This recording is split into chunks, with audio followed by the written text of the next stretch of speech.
diferensial biasa. Nah, nanti setelah UTS gitu ya, menuju UAS, teman-teman sebetulnya masih ada beberapa banyak metode untuk menyelesaikan persamaan diferensial numerik. Nanti yang akan dikenalkan oleh Pak Budi. Nanti diantaranya ada metode Euler, metode Eun, metode Deret-Taylor lagi untuk solusi persamaan diferensial. Tapi dengan kompleksitas yang berbeda. Nanti akan dibawakan oleh Pak Budi. Kalau kita sudah sampai di pertemuan ke-7 gitu ya. Ya, untuk materi sudah saya share di Microsoft Teams.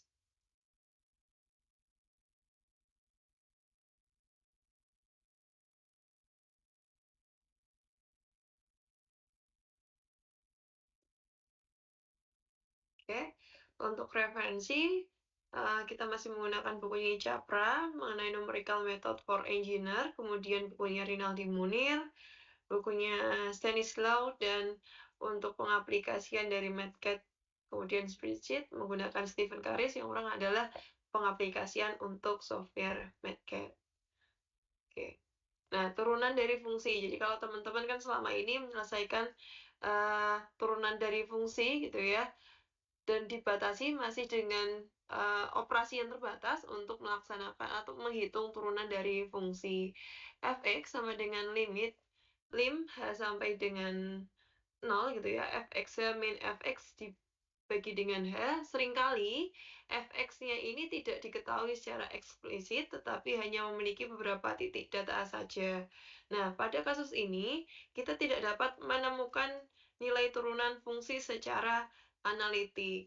Nah, pada kasus lain, fx ini diketahui secara eksplisit gitu ya, tetapi bentuknya rumit, sehingga ketika kita ingin menentukan fungsi turunannya, itu kesulitan gitu ya, atau tidak mudah. Nah, persoalan turunan numerik ialah menentukan hampiran, sekali lagi, untuk turunan numerik itu kita menentukan atau mencari nilai hampiran dari turunan fungsi f yang diberikan dalam bentuk tabel. Nah, nanti di sini ada 3 metode yang akan kita bandingkan. Yang pertama nanti adalah metode maju atau forward difference. Nah, metode ini merupakan sebuah metode yang mengadopsi secara langsung definisi dari diferensial gitu ya. Kemudian F aksen X1 ini persamaan umumnya. F aksen X1 sama dengan F X1 ditambah 1 dikurangi dengan Fx1 dibagi dengan XI ditambah 1 min XI ditambah OXI plus 1 min XI, yang mana kita bisa sederhanakan fungsi di atas ya, persamaan di atas menjadi delta F1 karena ini dikurangi jadi delta F1 dibagi dengan H-nya. H adalah kalau di sini penyederhanaan dari XI plus 1 min XI, ya ini adalah H, kemudian OH gitu ya, ini juga H. Nah, di mana OH ini menunjukkan kesalahan pendekatan ini berorde pertama terhadap H. Semakin kecil nilai H-nya, maka semakin akurat nanti pendekatan ini. Nah, kita harus tahu dulu komponen penyusunnya ada XI, di mana nanti teman-teman harus aware gitu ya. XI ini merupakan point of interest atau titik yang sedang dianalisis dalam suatu perhitungan numerik. Di sini ada H.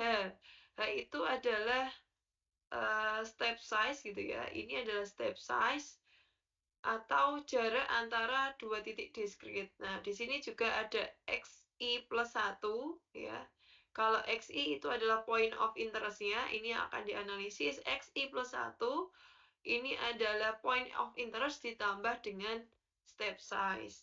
Nah, nanti untuk metode selisih mundur gitu ya, nanti ada XI-1, di mana XI-1 merupakan point of interest dikurang dengan step size.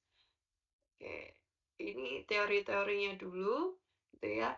Kemudian untuk metode selisih mundur atau backward difference, ini persamaan umumnya adalah Fxi min Fxi min 1 ya. dibagi dengan H. Nah, ini kan nanti ini kita butuh fungsi dari point of interest-nya, ini point of interest dikurangi dengan step size gitu ya, dibagi dengan step size-nya gitu. Ini untuk selisih mundur. Kemudian ada lagi satunya adalah metode selisih tengah atau center difference, di mana metode selisih tengah ini merupakan sebuah metode pengambilan perubahan dari dua titik sekitar dari titik yang diukur. Nah, persamaan umumnya nanti teman-teman adalah fxi ya plus 1 dikurangi fxi min 1, berarti ini kan point of interest ditambah step size dikurangi dengan point of interest dikurangi step size dibagi dengan 2 kalinya step size-nya ditambah dengan OH kuadrat ya. Ini penyederhanaan dari rumus di atas. Nah, kita coba aplikasikan ke dalam contoh soal. Nah, kita diminta untuk memperkirakan turunan pertama dari persamaan di bawah ini gitu ya, dengan menggunakan pendekatan selisih maju, selisih mundur, dengan ketelitiannya adalah OH, dan selisih tengah dengan ketelitiannya adalah OH kuadrat. Nah, yang teman-teman harus, jadi kalau teman-teman baca soal gitu ya, itu harus teliti. Karena kebanyakan gitu ya, ini kan yang diminta ada 3 ya, ada selisih maju, selisih mundur, dan selisih tengah. Jadi selisih tengahnya ini nggak kelihatan gitu ya. Jadi yang diminta itu 3. Jadi kalau misalkan nanti ada soal, jangan dijawab hanya 2 ini gitu ya.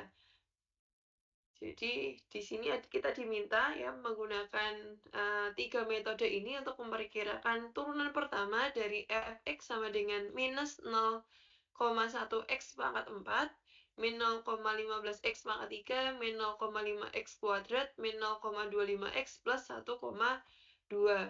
Pada x-nya ini adalah 0,5 x-nya, step size, nah ini step size itu adalah H, adalah 0,5. Nah, setelah itu kalau dia perintahnya adalah ulangi perhitungan dengan H sama dengan 0,25. Berarti nanti teman-teman akan mengulangi perhitungannya dengan cara yang sama, tapi step size-nya teman-teman kurangi gitu ya. Karena tadi kan secara teorinya semakin kecil step size-nya, maka akan semakin akurat gitu ya. Kemudian perhatikan turunan yang dapat dihitung secara langsung. Nah, kebetulan kan ini persamaannya bisa kita hitung secara analitik, sehingga nanti kita akan coba hitung sekalian gitu ya, berapakah errornya, persentase dari error metode NumRig yang akan kita hitung gitu ya. Kemudian kita akan hitung dulu turunan pertamanya. Turunan pertamanya berarti kan minus ya, 0,4, 4 kali minus 0,1 kan minus 0,4, X pangkat 3, dikurangi, di sini 3 kali 0,15 adalah 0,45 X kuadrat, 2 kali 0,5 adalah 1, X, minus ya, 0,25. Ya. Kemudian di sini X-nya ya, X-nya tadi kan 0,5, sehingga teman-teman akan masukkan nilai 0,5 ini pada persamaan F aksen X. Sehingga jawaban solusi eksaknya atau solusi sejatinya adalah sekian. Ya, ini baru solusi sejatinya gitu ya. Nah, coba kita akan lakukan pendekatan gitu ya dengan menggunakan metode NumRig. Nah, ada metode selisih maju, bisa selisih mundur, ataupun selisih tengah. Nah, yang harus dilakukan oleh teman-teman adalah tadi kita identifikasi dulu dari fungsi yang diketahui gitu ya. Kita akan tentukan X-nya tadi berapa, step size-nya berapa, kemudian kita akan identifikasi satu persatu gitu ya. Kita kan tadi butuh XI gitu ya, atau point of interest-nya berapa gitu ya. Point of interest-nya adalah 0,5. Kemudian step size-nya kan 0,5, sehingga jarak gitu ya. jaraknya adalah 0,5. Kalau kita tadi XI-1 itu adalah point of interest ya, dikurangi dengan step size-nya ya. Step size-nya. Nah, jadi kalau di sini point of interest-nya 0,5, step size-nya adalah 0,5, maka XI-1 adalah 0. Ya. Kemudian XI plus 1. Jadi definisinya harus teman-teman konsepnya paham dulu. XI plus 1 adalah bukan XI-nya ditambah 1, bukan. Tapi XI ditambah step size. Nah, karena XI-nya ini adalah 0,5 dan step size-nya adalah 0,5, maka teman-teman nanti akan harus tambahkan gitu ya. Di sini 0,5 tambah 0,5 adalah 1. Setelah itu baru teman-teman kalau sesuai dengan teorema sebelumnya, teman-teman harus menghitung fungsi dari Xi-1, berarti Xi-1 ini harus teman-teman masukkan ke dalam fungsi fx. Sehingga di sini hasilnya untuk Xi-1, fxi-1 adalah 1,2 karena 0 semua gitu ya. Kemudian untuk fxi-nya, berarti teman-teman akan memasukkan xi ini ke dalam fungsi fx gitu ya. Ini diganti dengan 0,5 minus 0,1 kali 0,5 pangkat 4 minus 0,15 dikali 0,5 pangkat 3 dikurangi dengan 0,5 dikali 0,5 kuadrat dikurangi 0,25 kali 0,5 ditambah 1,2. Jadi X-nya diganti dengan XI-nya. Sehingga hasilnya adalah 0,925. Yang ketiga adalah tadi fxi plus 1. Jadi teman-teman harus masukkan nilai xi plus 1 ke dalam fungsi fx-nya. Sehingga hasilnya adalah 0,2. Baru nanti kita akan, setelah kita menentukan definisi-definisi tadi ya, yang harus kita hitung dulu gitu ya, kita definisikan dulu sebelum masuk ke rumus gitu ya, maka kita dapat menghitung nantinya metode selisih maju dengan teorema yang sudah ditentukan tadi gitu ya. Tadi kalau mau menentukan metode selisih maju, rumusnya adalah f aksen xi sama dengan fxi plus 1 dikurangi fxi dibagi dengan xi plus 1 min x1 atau tadi di sini adalah h ya. Oke, karena 1 ini kan tadi step size. Oke.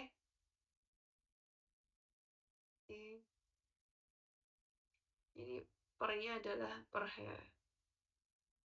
Karena xi min x kan ini 0, satunya ini bukan angka 1, tapi satunya ini merepresentasikan adalah step size-nya. Sehingga di sini kalau teman-teman fxi plus 1, berapa fxi plus 1? Ini adalah 0,2 dikurangi dengan fxi-nya itu adalah 0,925 dibagi dengan xi plus 1 ya, xi plus satunya kan 1 dikurangi xi 0,5 sama ya. Step size-nya juga 0,5 gitu. Hasilnya adalah minus 1,45 gitu ya. Kemudian kita bisa menghitung kalau nanti di soal ditanyakan hitunglah gitu ya nilai galatnya, prosentase dari galatnya berapa gitu ya. Nah, nanti teman-teman bisa hitung ya dengan cara di sini adalah nilai absolut dari nilai eksaknya berapa tadi dikurangi dengan nilai aproksimasi dibagi dengan nilai eksak dikalikan dengan 100%. Nilai eksaknya tadi kan minus 0,9125 dikurangi aproksimasinya adalah minus 1,45 dibagi nilai eksaknya adalah minus 0,9125 dikali 100%, hasilnya cukup besar gitu ya untuk nilai galatnya, prosentase dari galatnya. Nah, ini untuk solusi persamaan diferensial biasa menggunakan metode selisih maju. Ya, nanti kita akan bandingkan dari ketiganya gitu ya. Itu nanti kita bisa lihat bahwa salah satu dari ketiga metode tersebut itu ada yang menunjukkan performa yang paling bagus dari tiga tadi gitu ya. Nah, kemudian untuk metode selisih mundur atau backward difference, nanti teman-teman bisa menghitungnya dengan cara f aksen xi, ini pendekatannya adalah fxi, berarti ini tadi yang kita hitung center of interest-nya, ya, point of interest-nya, dikurangi dengan fxi min 1, fungsi dari point of interest dikurangi dengan step size-nya, dibagi dengan hanya, ya, atau step size. H itu adalah step size. Sama dengan, ya, fxi-nya tadi teman-teman sudah tentukan sebelumnya, fxi 0,925 dikurangi dengan fxi minus 1, tadi adalah 1,2 gitu ya, di 1,2, kemudian dibagi dengan step size, hasilnya adalah minus 0,55. Untuk persentase dari epsilonnya gitu ya, teman-teman bisa hitung dengan cara yang sama, yakni pengurangan ya, nilai absolut dari nilai eksak dikurangi aproksimasi dibagi dengan nilai eksak dikali 100%. Hasilnya tadi 39,7% gitu ya. Nanti coba di cross check. Nah, kalau tadi kan 58,9, ini 39,7. Kemudian selanjutnya adalah yang ketiga, yang terakhir adalah metode selisih tengah. Kalau metode selisih tengah ini, ya, berarti komponennya nanti dia ada di antaranya gitu ya. Berarti yang dicari adalah f aksen xi, di pendekatannya adalah fxi plus 1 dikurangi fxi minus 1 dibagi 2 kali step size-nya kalau selisih tengah. Ya, kalau selisih maju dan mundur hanya dibagi dengan 1 kali step size. Itu nanti hasilnya adalah ketemu minus 1 gitu ya. Dan hasil dari nilai galetnya gitu ya, persentase galetnya cukup kecil gitu ya dibandingkan dengan dua metode sebelumnya, yakni 9,6%. Oke. Kemudian ya, ini kan tadi baru soalnya itu kan kita baru menyelesaikan yang pertama nih. Kita baru menyelesaikan soal yang pertama untuk X-nya 0,5, step size-nya adalah 0,5. Nah, ini ulangi perhitungan dengan H-nya itu adalah 0,25. Ya. Jadi kalau dari perhitungan yang pertama gitu ya, kita dapat mengambil mini kesimpulan bahwa dari ketiga metode solusi persamaan diferensial biasa, metode selisih tengah ini menunjukkan performa yang lebih baik dibandingkan dengan dua metode lainnya, karena nilai dari galetnya gitu ya, nilai dari galetnya itu memang cukup kecil dibandingkan dengan dua metode lainnya. Nah, kemudian kita akan coba hitung lagi gitu ya, dengan cara yang sama, tapi kita mainkan step size-nya. Nanti kita akan buktikan gitu ya, kita akan buktikan teori bahwa semakin kecil step size-nya, maka nanti hasil dari perhitungan metode numeriknya, galetnya harusnya semakin kecil gitu ya, dibandingkan dengan step size yang lebih besar. Oke, dengan persoalan yang sama, kita akan coba definisikan satu persatu gitu ya. Untuk soalnya masih sama, untuk X-nya juga 0,5, hanya step size-nya aja yang berbeda, kita perkecil menjadi setengahnya gitu ya, 0,25. Kemudian XI-nya di sini adalah 0,5, XI min 1, jadi teman-teman harus ingat, XI min 1 itu bukan XI min 1 atau 0,5 minus 1 bukan, tapi artinya adalah 0,5 dikurangi dengan step size-nya. Berapa step size-nya? Step size-nya adalah 0,25 di sini. Sehingga 0,25 dikurangi 0,5 dikurangi 0,25 adalah 0,25 gitu ya. Baru nanti yang ketiga adalah XI plus 1. XI plus 1 ini adalah bukan XI ditambah 1, bukan ya, sekali lagi, karena teman-teman sering ketuker gitu ya, sering ketuker, oh ini rumusnya XI plus 1, berarti yaitu 0,5 ditambah 1 gitu ya. Padahal bukan. Jadi kita harus paham konsepnya dulu. XI plus 1 adalah XI, point of interest ditambah dengan step size. Berarti 0,5 ditambah step size atau langkahnya adalah 0,25, sehingga XI plus 1 adalah 0,75. Dari ketiga ini, kita akan cari masing-masing fungsinya dengan cara memasukkan nilai XI-nya tadi ke dalam fungsi fx. Kalau sudah ketemu, baru nanti teman-teman akan masukkan ke rumus yang sama pada metode selisih maju, selisih mundur, dan selisih tengah gitu ya. Kalau untuk selisih maju dengan cara yang sama tadi, hasilnya adalah minus 1,155. Kemudian nilai galatnya gitu ya, kita ketemu 26,5%. Coba kita cek dengan step size sebelumnya, step size 0,5. Ini galatnya cukup besar gitu ya, 58,9%. Kalau tadi kita perkecil step size-nya, hasil galatnya berkurang cukup drastis gitu ya, sebesar 26,5%. Nah, ini membuktikan bahwa semakin kecil step size-nya, maka dia akan semakin akurat. Nah, kemudian yang kedua ialah metode selisih mundur, di mana metode selisih mundur ini atau backward difference ini kita hitung dengan step size yang diperkecil. Tadi kan step size-nya adalah 0,5, ini menjadi 0,25, fx-nya berubah, fx-1 berubah, hasilnya adalah minus 0,714. Yang mana nilai galatnya juga lebih kecil dibandingkan dengan step size sebelumnya. Kalau step size sebelumnya galatnya adalah 39,7, kalau ini galatnya adalah 21,7%. Nah, ini juga membuktikan bahwa tadi ya, step size ini sangat berpengaruh terhadap akurasi dari perhitungan metode numerik. Nah, yang ketiga ini adalah metode selisih tengah. Ya, tadi kita katakan metode ini metode yang terbaik di antara dua metode sebelumnya gitu ya.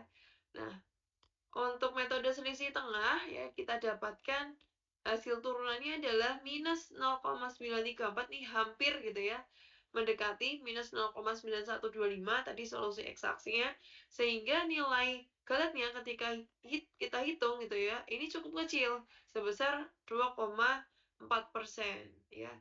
Nah, ini menandakan sekaligus menandakan bahwa tadi membuktikan sekali lagi semakin kecil step size maka galatnya semakin kecil, maka akan semakin akurat pula perhitungan dari metode numerik tersebut. Selain itu, metode selisih tengah ini menunjukkan performa yang lebih baik dibandingkan dengan dua metode lainnya. Nah, ini kesimpulan dari materi kita pada malam hari ini gitu ya. Untuk kedua step size, metode selisih tengah dan lebih akurat apabila dibandingkan dengan metode selisih maju maupun selisih mundur. Oke. Sampai sini ada pertanyaan dari teman-teman, jadi cukup mudah ya untuk metode solusi persamaan diferensial biasa.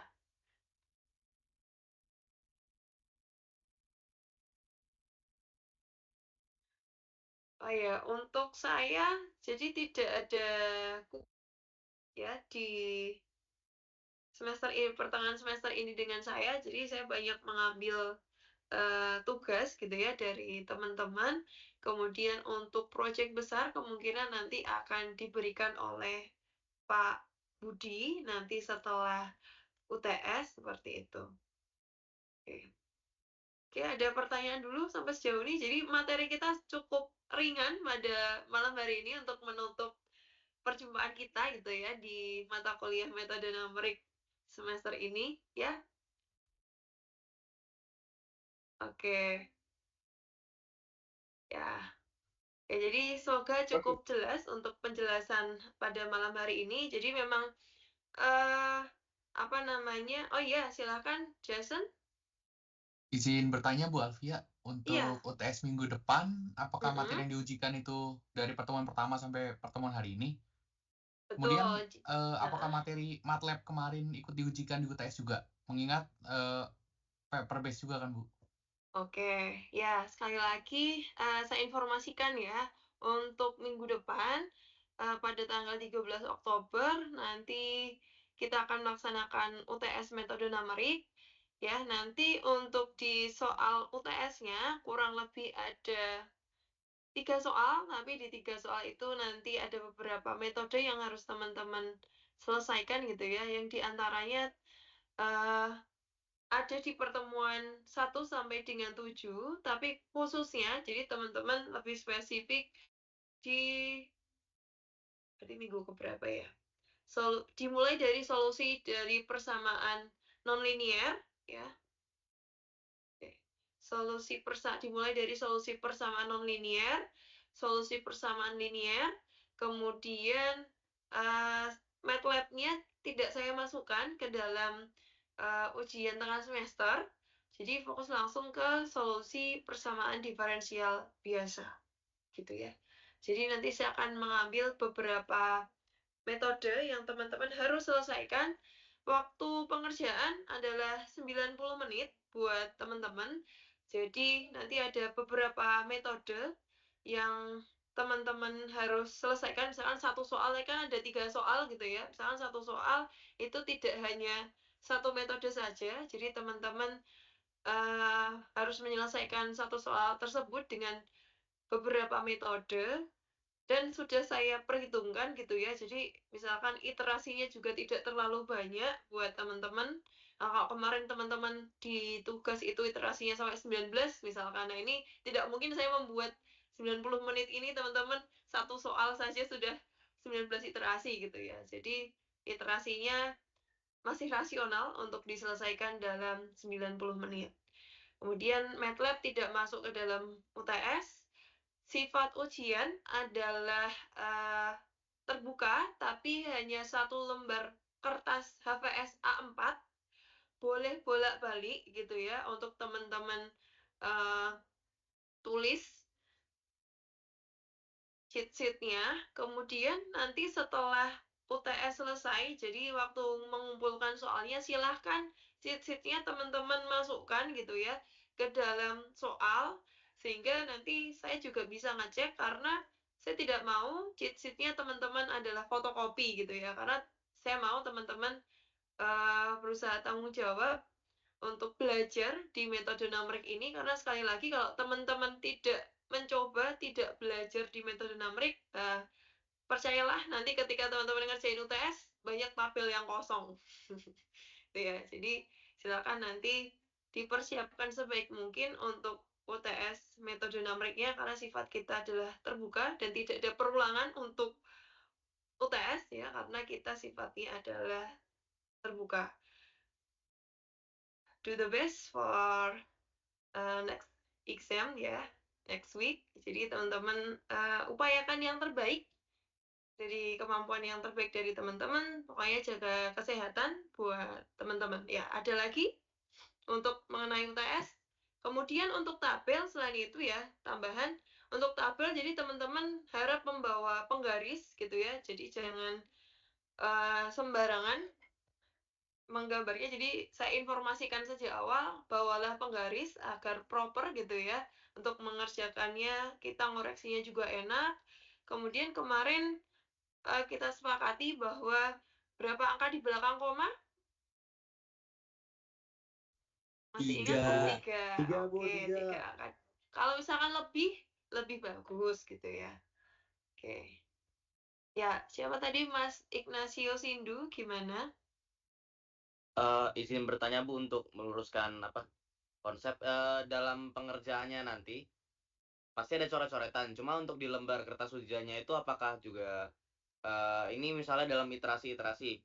Karena kan biasanya iterasi bakal makan coret-coretan lumayan banyak, itu harus dimasukkan ke lembar jawab ujiannya tidak?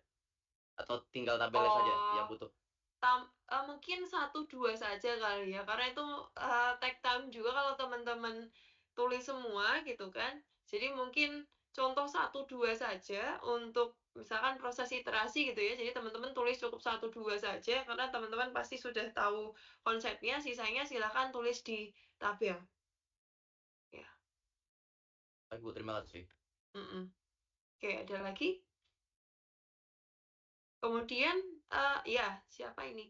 Jason lagi boleh atau Abrina ya? Izin bertanya lagi Bu, jadi yang dimaksud dengan cheat sheet nggak boleh fotokopi itu cheat sheet harus kita tulis tangan atau boleh di print juga Bu? Tulis tangan ya. Soalnya nanti kalau Jason mau ngeprint gitu ya, nanti ada yang minta print-printan Jason ya. Nanti ada yang cuma dimodif fontnya, ada yang modif apanya gitu ya. Tapi kalau tulisan tangannya Jason, tidak mungkin ada yang ya ketahuan lah ya kalau itu fotokopi gitu ya. Misalkan ada yang nyontoh punya Jason, ya nggak apa-apa, tapi kan dia tulis tangan, dia belajar gitu. Baiklah, terima kasih Bu. Oke. Ya, gimana Vanilla? Izin Bu, Heeh. untuk presensi hari ini tidak ada ya Bu? Ada di kolom chat, di pin. Kelihatan nggak? Di saya nggak kelihatan Bu. Oke, saya resend ya.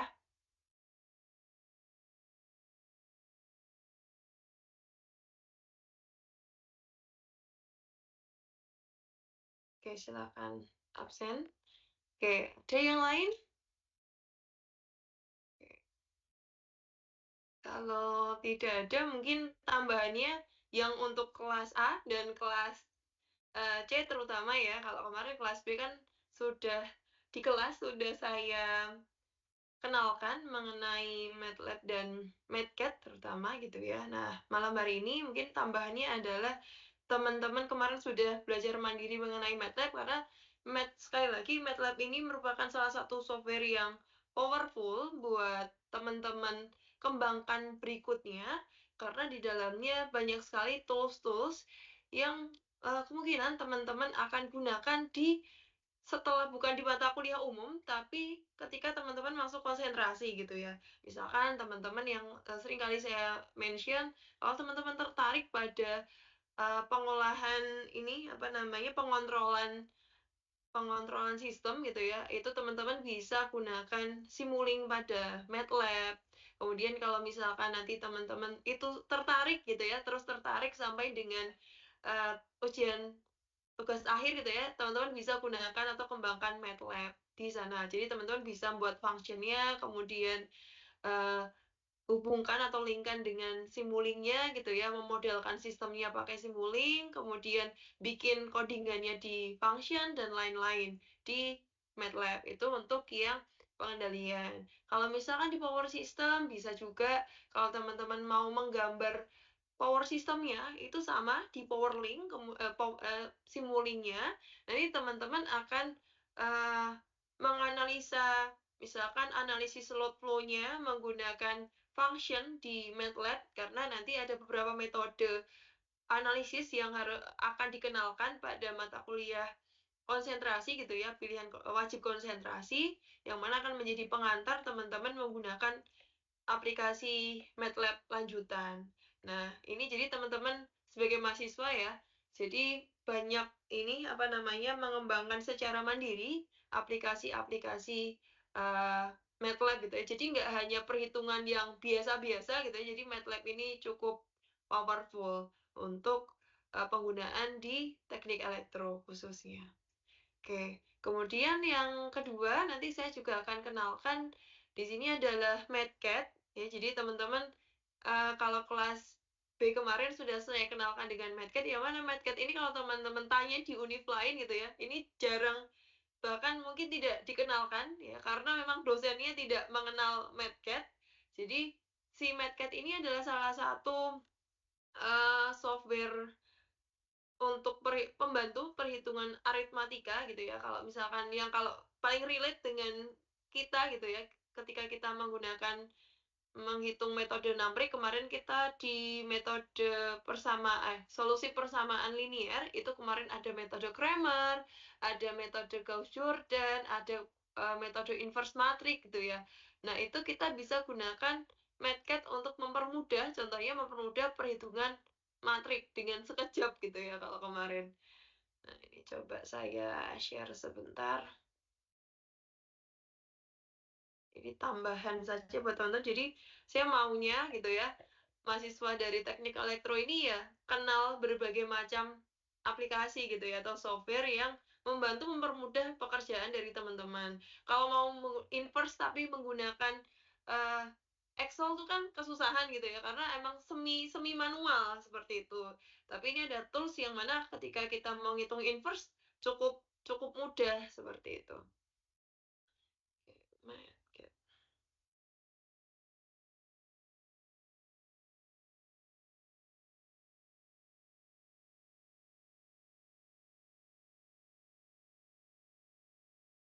Ini saya masih pakai versi yang lama, versi 15 gitu ya.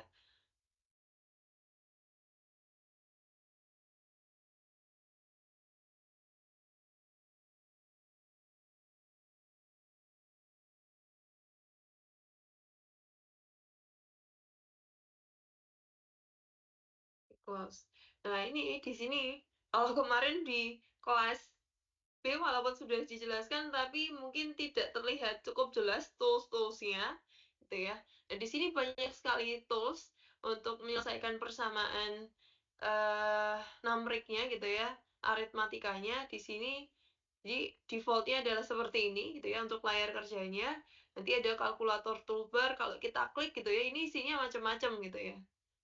Bisa plotting grafik, kemudian ini untuk matrik gitu ya. Kita nanti lebih banyak menggunakan matrik ini karena di metode numeric kita contohnya yang paling dekat kemarin adalah solusi persamaan linear menggunakan metode Cramer gitu ya. Metode apa namanya? Determinan matrik, inverse matrik, lelaran Jacobian, lelaran Gauss-Seidel dan lain-lain. Nah, ini kemudian kalau kita klik lagi, jadi unklik kalau mau ditampilkan diklik aja, kalau mau tidak mau ditampilkan unklik aja gitu ya. Ini kalkulus, Boolean toolbar, programming, dan lain-lain. Oke, kita fokus ke sini. Jadi di Matcat gitu ya, kita bisa define dulu gitu ya, kita harus define dulu apa yang mau definisikan dulu gitu ya, apa yang mau kita hitung. Nah, contohnya ini adalah oke.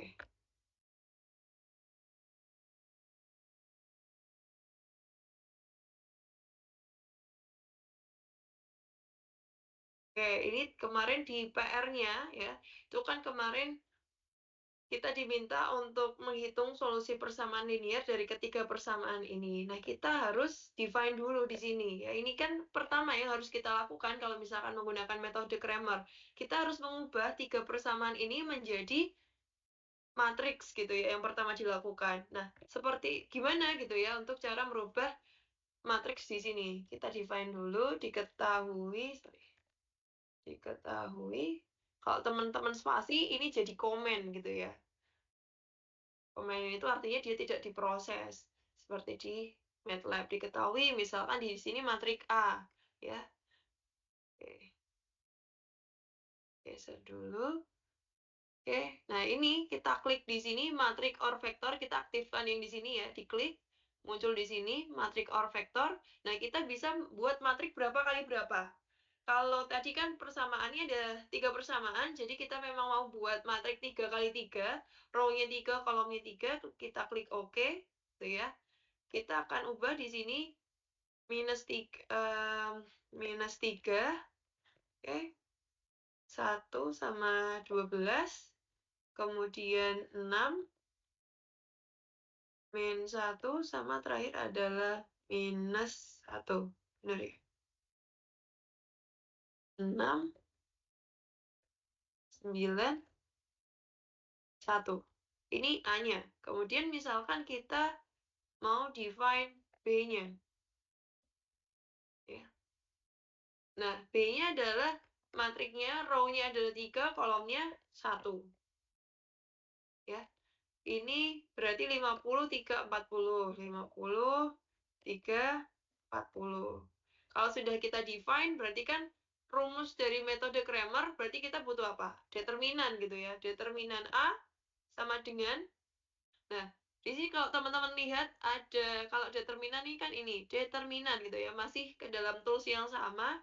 Di sini ada fungsi determinan, kita klik saja determinan dari A merupakan determinan dari A-nya harus besar gitu ya, harus sama yang di atas. Sehingga nanti kita mau show hasilnya atau display hasilnya, det A sama dengan temu. Ya, determinannya berapa? Determinan 3 kali 3. Kalau teman-teman determinan 7 kali 7 ya silahkan buat matriknya tadi 7 kali 7 gitu ya. Kemudian tentukan determinannya berapa. Oke. Cukup mudah untuk penggunaannya. Kemudian selanjutnya teman-teman harus menentukan misalkan A1-nya gitu ya. A1 sama dengan yang mana A1 adalah untuk mencari X1 ya, untuk mencari X1 A1 di mana kolom pertamanya kita akan ubah menjadi B. Jadi kan kita akan cari determinan juga. 3 di sini 40. Ini A1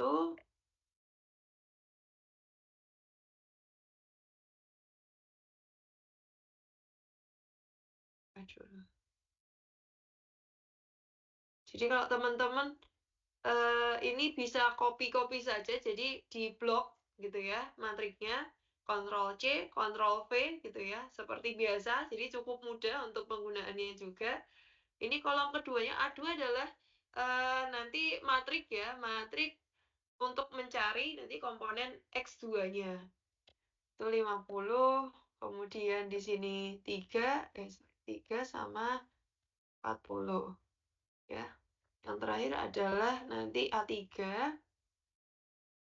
A3, kolom ketiganya kita akan ubah menjadi 50. Ya, dan 40. Baru nanti di sini sama, kita cari determinannya juga gitu ya, karena rumusnya adalah determinan dari A1 gitu ya, dibagi dengan determinan A untuk mencari X1. Sehingga kita butuh determinan A1. Bu, ini hijau kenapa? Hijau karena kan sudah didefinisikan di atas, ini double gitu ya. Jadi kita perlu cross check. Ini A1.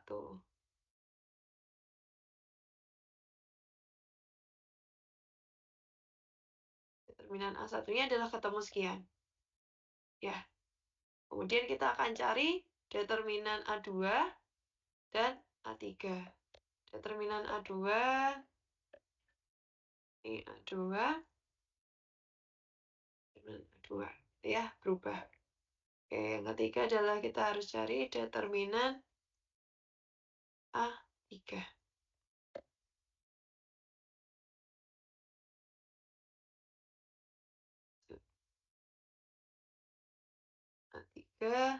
A3. Sehingga di sini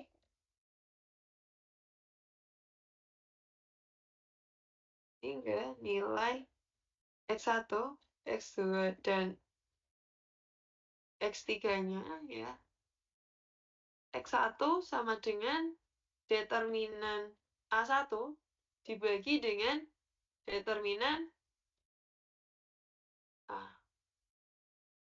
Sehingga X1-nya ya nanti adalah 1,697.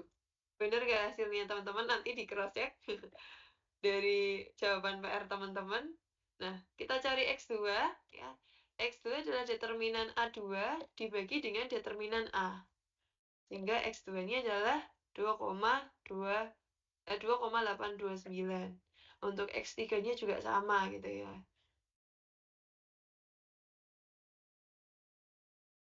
3 determinan X3 dibagi dengan determinan A. X3-nya adalah 4,355. Ini untuk solusi ya. Menggunakan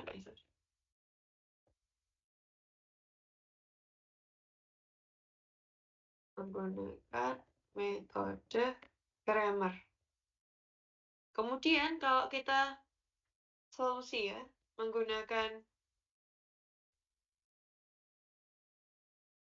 metode inverse matrix di sini, hal kemarin kita mengaplikasikan dari Gauss-Jordan ya, Jadi kita mengubah dulu persamaannya ke dalam matrik yang diperlebar ya, di matrik yang diperlebar, kemudian kita harus diperlebar dengan matrik identitas, kemudian kita harus mengubah matrik A menjadi matrik identitas dulu dengan cara yang eliminasi sedemikian rupa sehingga kita dapat menentukan hasil dari inverse matriknya.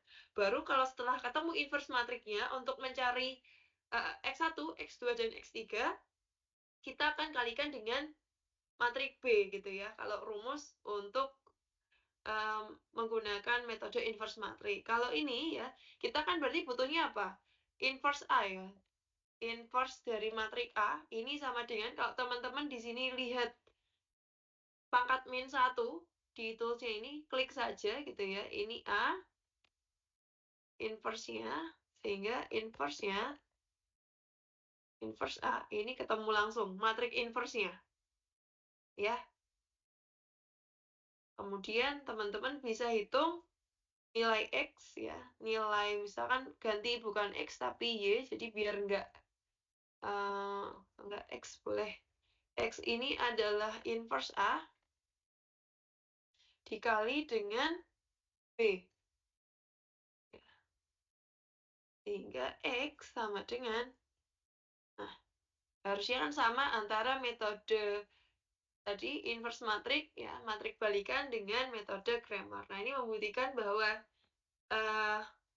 sama gitu ya, dua metode ini untuk penyelesaian solusi numerik. Nah ini bisa membantu teman-teman gitu ya, ketika nanti teman-teman mau ngitung inverse matrik gitu ya, mau menghitung tadi determinan dan lain-lain. Nah ini tools yang cukup powerful, jadi teman-teman tinggal di sini insert matriknya, kemudian define saja gitu ya, sesuai dengan kebutuhan. Nah, tujuannya sekali lagi, entah nanti ke depannya teman-teman memakai atau tidak. Jadi saya mau teman-teman dari lulusan dari teknik elektro mengenal gitu ya, MATCAD sebagai salah satu tools untuk penyelesaian atau membantu persoalan aritmatika. Oke, ada pertanyaan dulu sejauh ini? Ini sepersekian ya, sepersekian fungsi gitu ya dari banyaknya tools yang ada di MATCAD gitu.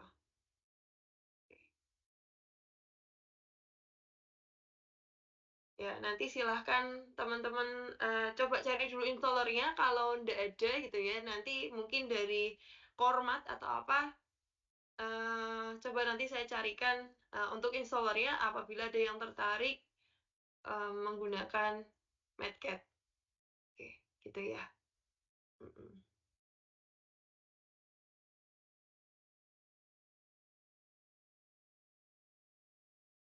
Oke, ya sejauh ini materinya cukup sampai di sini. Jadi saya harap teman-teman